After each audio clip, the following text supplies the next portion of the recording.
Mga puso, duha naman kasoldado ang patay, samtang anom ang napilasan sa naglungtad ng enkwentro sa Himamaylan City, Negros Occidental sa tinalikan niya Sabado. Sa Eileen Pedreso, nakatutok. Liwat nga nakainkwentro ang tropas sang militar kag ginapahayag mga miyembro sang New People's Army sang Sabado sa Barangay Buenavista, Himamaylan City.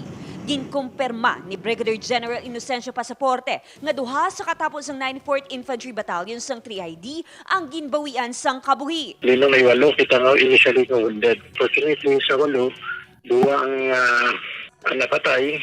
Sa report sang militar, ginkilala ang duha nga sunday Corporal Christian Drilon sang San Enrique, Iloilo, kag Corporal Rex Verde sang Guimarasa.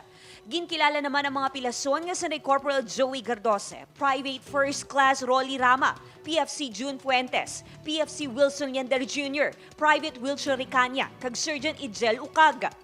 Ginbisita ang mga ini ni Department of National Defense Officer in Charge Undersecretary Jose Faustino Jr. sang Domingo sa ospital sa diin sila ging tagaan sang Wounded Personnel Medal.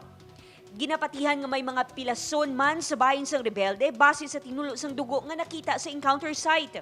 Based sa mga report ng mga bloodstains, but sabihin ko, nagsawala ko niya may makita, hindi na naman ma-declare nga amo na body count.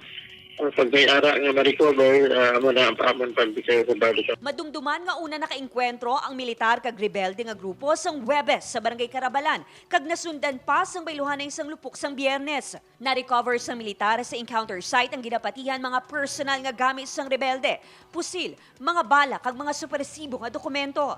Samtang nag-abiso naman ang militar sa mga residente nga hulaton ang ila anonsyo kung pwede na makabalik sa ilatag sa kabalay. Madumduman nga hindi magdubo sa 400 ka mga pamilya ang nag-evacuate kasunod sang nagluntad nga inkwentro.